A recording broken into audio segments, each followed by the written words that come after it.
Assalamualaikum warahmatullahi wabarakatuh. Alhamdulillah wassalatu wassalamu ala asyrofil anbiya wal mursalin wa ala alihi washabihi ajmain wa la haula wa la quwwata illa billahil aliyyil azim. Allahumma shalli wa sallim ala sayyidina Muhammadin abdika wa rasulika nabiyil ummi wa ala alihi washabihi wa sallim tasliman katsiran amma ba'd. Alhamdulillah kita bisa berkumpul kembali dalam rangka ngaji bersama kitab Asyarh wa As-Shaghir karya Syekh Ibrahim Al-Qurani yang mensyarah bait-bait akidah guru beliau yaitu Syekh Ahmad Al-Qushayri dari kitab beliau yang berjudul Mantu Al-Qushayri atau Aqidah Al-Qushayriyah. Untuk itu marilah kita mulai kesempatan kita, dan ini kebetulan kita mengawali bulan Ramadan. Bagi yang sudah melaksanakan kami ucapkan selamat melaksanakan ibadah puasa, dan bagi yang belum, selamat untuk akan melaksanakan ibadah puasa di hari esok. Dan mudah-mudahan puasanya dilancarkan hingga akhir nanti sampai bulan Syawal. Baik, kita mulai dengan membaca li hadratin Nabil Mustafa Muhammadin sallallahu alaihi wasallam wa li jami'i ikhwani minal anbiya wal mursalin was sahabati ajmain wa li baitihi wa li jami'i masyayikhina wa li jami'i muallifil kitab wa nakhusu khasan li sayyidina Syekh Ahmad Al-Qushayri wa Syekh Ibrahim Al-Qurani wa silsilati tariqah syatari hakmaliyah minal awalil muntaha lahum minna jami'an. Al-Fatihah. A'udzu billahi minasyaitonir rajim. Bismillahirrahmanirrahim. Amin amin ya rabbal alamin. Bismillahirrahmanirrahim. Kita lanjutkan pembahasan kita, dan semoga ini akan kita baca sampai akhir nanti. Mudah-mudahan bisa tamat pada bulan Ramadan ini. Kita lanjutkan. Kemarin sudah kita bahas tentang sifat al-qadimah, di bagaimana Syekh Ibrahim Al-Qurani mensyarah keterangan-keterangan yang berhubungan dengan bait-bait akidah guru beliau dari bab sifat qadimah, di mana sifat-sifat ini untuk memahami bagaimana Tuhan itu di zaman azali.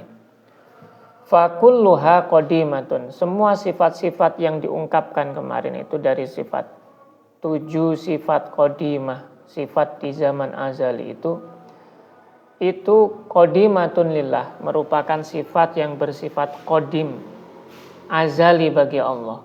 La tudhafu bihima azalan, yang tidak disifatkan dengan keduanya atau tidak terpisah dari keduanya sejak zaman azali. La haditsatun fahdarnallahi, dan bukanlah hal-hal atau sifat-sifat yang baru diciptakan. Untuk itu waspadalah terhadap orang-orang yang lalai tentang hal ini. Siapa orang-orang yang lalai itu?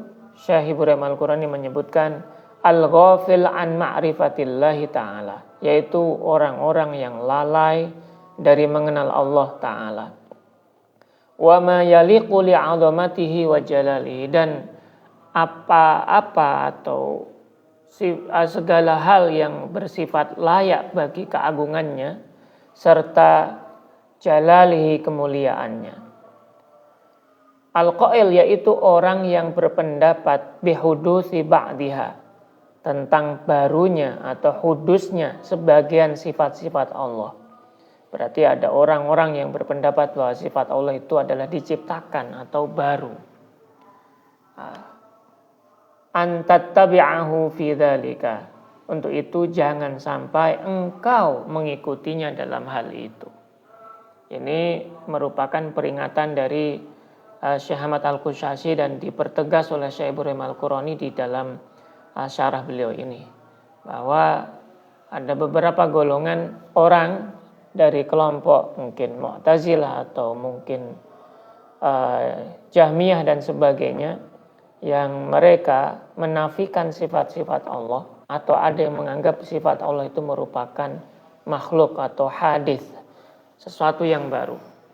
Dan ini jelas tertolak bahwa sifat Allah itu semuanya tak bisa terpisah dari zatnya. Dari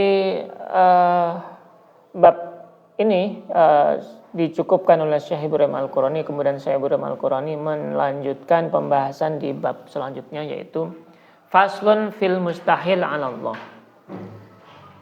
Bab mengenai sifat Allah yang mustahil bagi Allah. Artinya sesuatu yang akan diungkapkan oleh Syekh Ibrahim Al-Qurani dari bait-bait akidah Syekh Ahmad Al-Qushayri ini merupakan beberapa sifat yang tidak mungkin sifat itu disematkan kepada Allah atau tidak boleh disematkan kepada Allah, maka disebut dengan sifat al-mustahilah. An yattasifa bihi wa diddiha, dan lawannya atau sifat-sifat Allah yang disebutkan itu semuanya aidid disifat atau disifati dengan lawan dari sifat tersebut al-madkurah yang telah disebutkan sebelumnya, seperti kal jahli, seperti sifat bodoh atau kebodohan, alladzi huwa diddul ilmi, yang mana tentu sifat bodoh ini lawan dari sifat ilmu. Wa ghairu dzalika, dan selain dari sifat-sifat tersebut yang 7 yang sudah disebutkan sebelumnya, lillahi, yang dimiliki oleh Allah, mustahilun, yang adalah mustahil, an yattasifa bihi, untuk disandang oleh Allah Subhanahu wa taala. Yahdika nahwahu,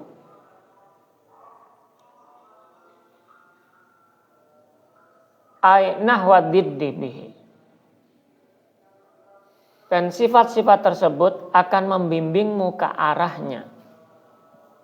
Muta'alliqun biqaulihi, yakni ke arah lawan tersebut tadi, melalui penjelasan yang diungkapkan at-tafsil, ya secara rinci, wal ba'u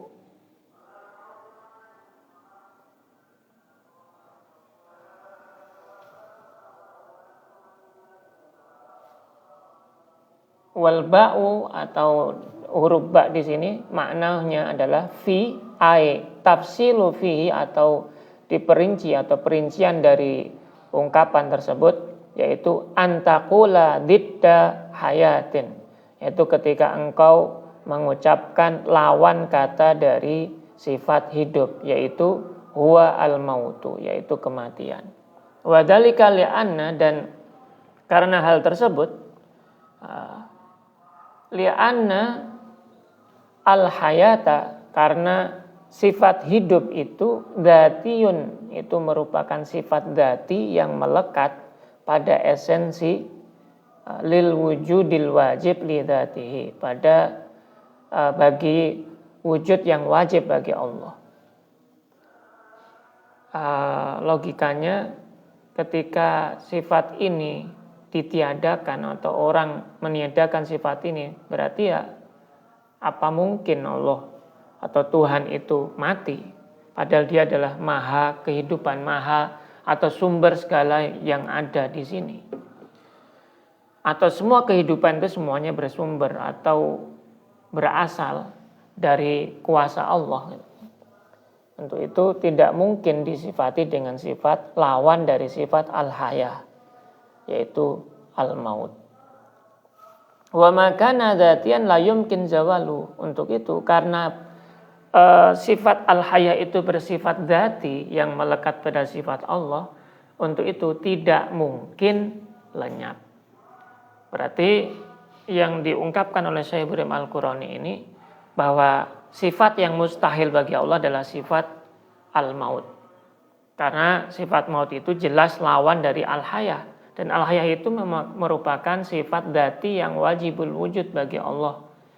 Karena Allah tidak mungkin memiliki sifat selainnya gitu loh, atau lawannya maksudnya. yaitu sifat al-maut.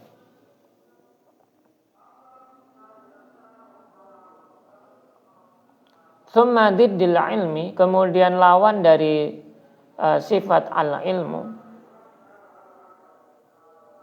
huwa al-jahlu, adalah kebodohan atau bodoh. Li'anal haqqa subhanahu wa ta'ala, karena Allah subhanahu wa ta'ala nurun li dzatihi, merupakan cahaya bagi zatnya sendiri.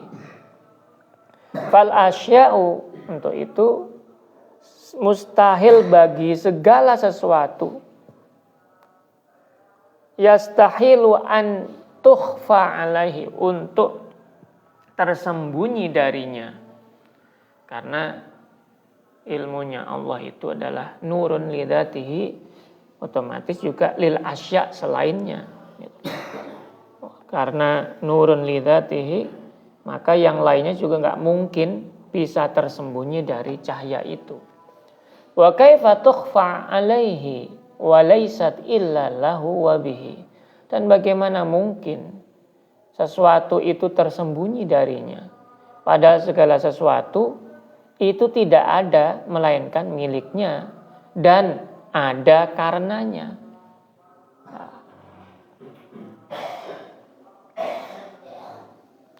Wa dhiddu ma yatluhuma ayat ba'uhuma min baqiyati sifatil kamal, dan juga lawan dari beberapa sifat setelahnya yang mengikuti keduanya, atau yatba'u, atau maksudnya adalah yang mengikuti kedua sifat tersebut, min baqiyati sifatil kamal, dari semua sifat-sifat yang tersisa yang merupakan sifat kesempurnaan bagi Allah.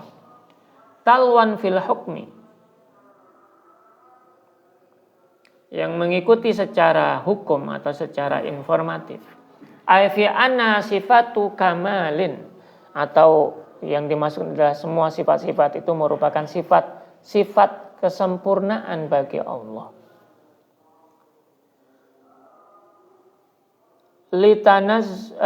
Litanazzuhihi an kulli naqsin li dzatihi, karena maha sucinya Allah atau terbebasnya Allah atau bersihnya Allah dari semua sifat kekurangan bagi zatnya. Taran wa in tudkar huna fadidduha al-muhal, dan ketika sifat-sifat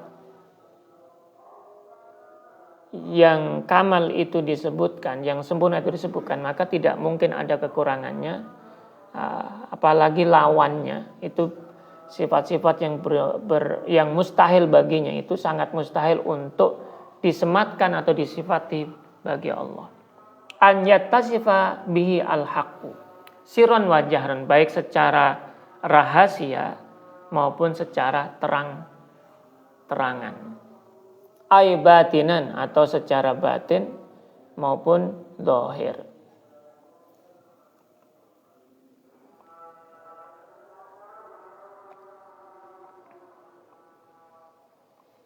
Baik secara batin maupun zahir. Fa yambani an yunazzah al-mukallaf, untuk itu hendaknya seorang mukallaf, orang yang terbebani syariat, itu hendaknya mensucikan batinnya, sirrahu an yunazzaha al-mukallafu sirrahu, atau an yunazziha al-mukallafu sirrahu, hendaknya seorang mukallaf itu membersihkan hatinya min i'tiqadi diddil kamal, dari keyakinan-keyakinan yang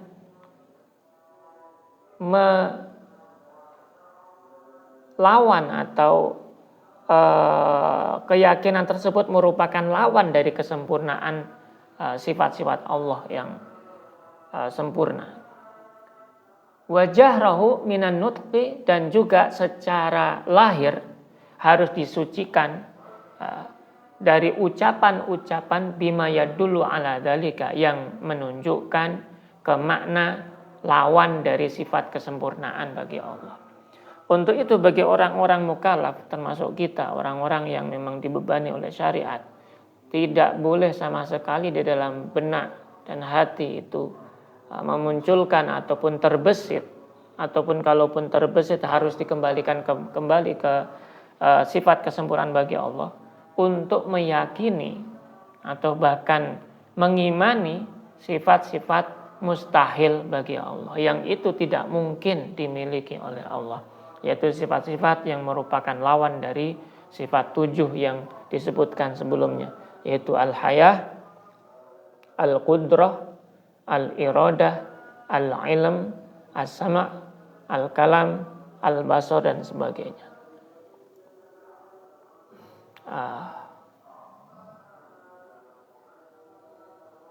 Oke, ini untuk bab sifat mustahil ini sudah selesai. Kemudian di bab berikutnya adalah faslun fil jaiz lillahi an yaf'al, yaitu bab tentang sifat jaiz, sifat yang mungkin atau yang boleh dimiliki oleh Allah, yang memungkinkan bagi seorang hamba untuk meyakini sifat yang itu mungkin untuk disematkan atau disifatkan kepada Allah.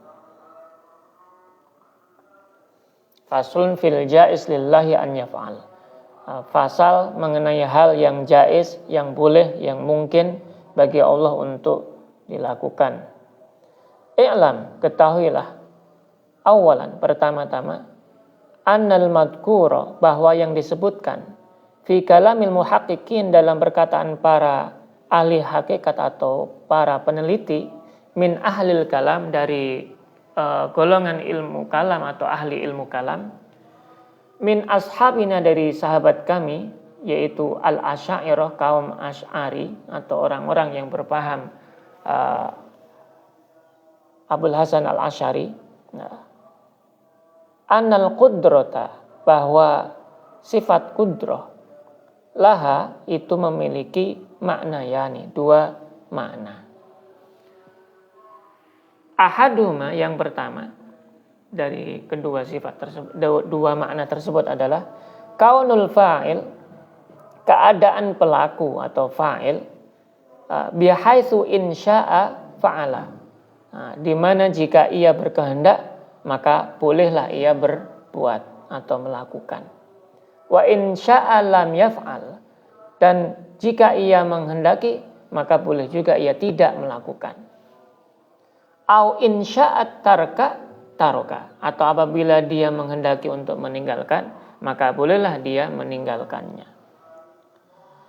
Wasidqu hadza, dan kebenaran tentang pernyataan ini, la yunafi wujubal muqaddam al-awwal, tidak menghilangkan atau menafikan kewajiban terjadinya pilihan yang pertama.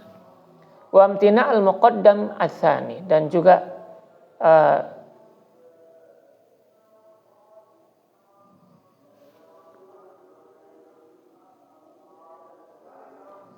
kemustahilan terjadinya pilihan yang kedua, atau premis yang kedua, premis yang pertama maupun premis yang kedua. Maksudnya annal aqla, bahwa akal, ma'aqatin nazar, dengan melepaskan pandangan atau dari dalil, anid dalil, dari dalil al-khariji, yang keluar atau yang eksternal, gitu ya. Juzu an yakuna syartun, itu membolehkan adanya syarat. Ani jumlata syai', atau yang dimaksudkan adalah suatu kalimat syarat atau yang bersifat wajib.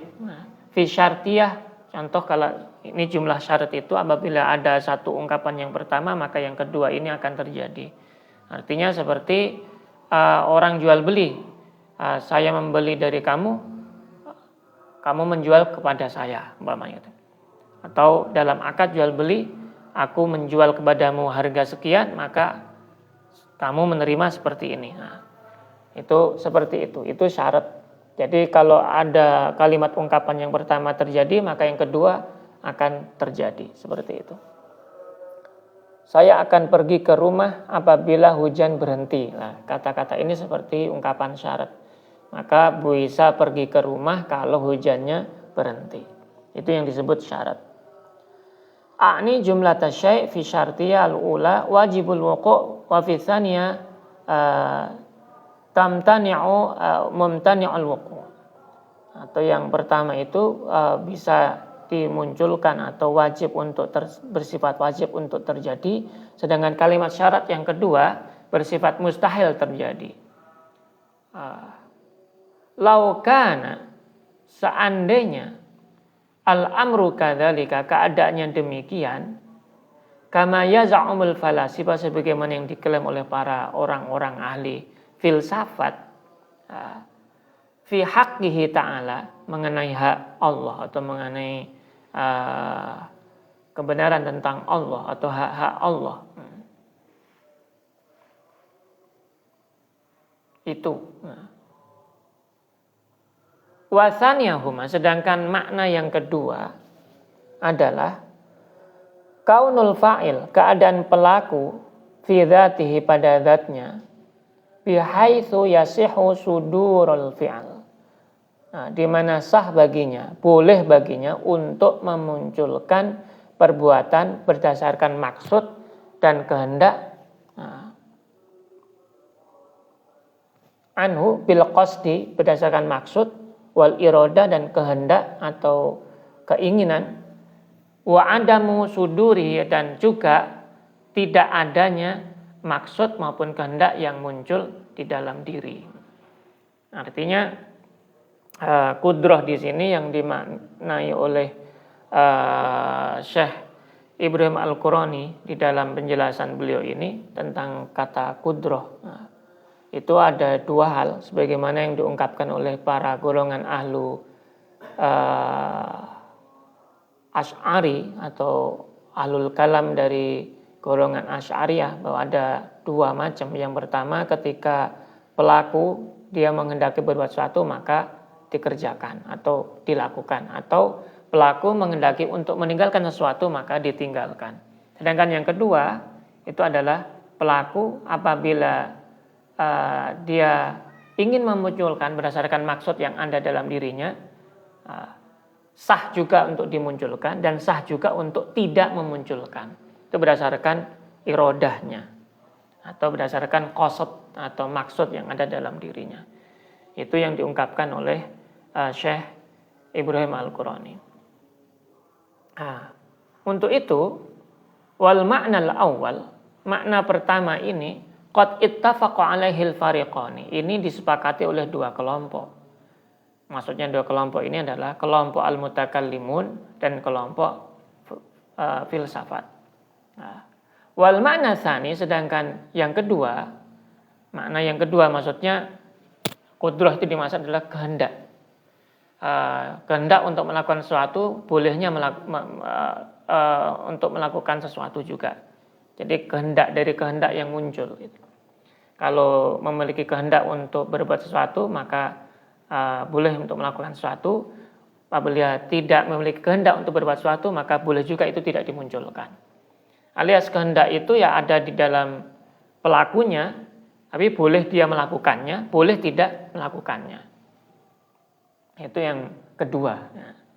Asbatahul mutakallimun, ini ditetapkan oleh para orang-orang golongan mutakallimun. Wa hadza huwal masyhur, ini pendapat yang masyhur dari anhum, dari mereka. Min annahu, bahwa Allah Subhanahu wa taala itu adalah fa'ilun mukhtarun, adalah pelaku yang memiliki pilihan atau kehendak. Wa nafahul falasifah, sedangkan para filosof menafikannya. Orang-orang filosof mereka menganggap tidak, pelaku itu tidak memiliki pilihan. Itu menurut para filosof untuk melakukan dan tidak. Kalau tidak memiliki, karena kalau kudrah ya harusnya melakukannya, mungkin seperti itu yang dimaksud oleh filosof ya. Sedangkan yang dimaksud para ahli mutakallimun, pelaku memiliki pilihan dalam dirinya, dalam zatnya untuk kehendak ini untuk melakukannya, mewujudkannya ataupun tidak mewujudkannya. Itu ya terserah pelaku itu. Sedangkan filosof tidak. Jelasnya adalah wadzalika ma dzakaruhu min annahu ta'ala mujibun ijaban dzatiyan. Bahwa para filosof itu berpendapat bahwa Allah Subhanahu wa taala adalah pelaku yang niscaya, mujib secara dzatiyah, di mana kehendaknya itu untuk berbuat tidak mungkin terpisah dari zatnya. Maka ketika kehendaknya itu ingin berbuat, harusnya ya berbuat gitu loh. Sedangkan mutakalimun tidak. Kehendaknya ingin tapi tidak melakukan, ya terserah gitu loh. Itu terserah al-fa'il gitu loh. Nah, ini sekilas memang yang dimunculkan oleh Syekh Ibrahim Al-Qudan dari perdebatan antara para al-mutakallimun dan juga para ahli al-filsafat tentang sifat qudrah tadi. Saya rasa kita cukupkan dulu untuk saat ini karena ini pembahasannya akan agak lebih panjang lagi setelah ini, dan kita akan lanjutkan lagi pada pertemuan berikutnya. Wa'alafu minkum, Allahumma fiqil aqamitorik. Assalamualaikum warahmatullahi wabarakatuh.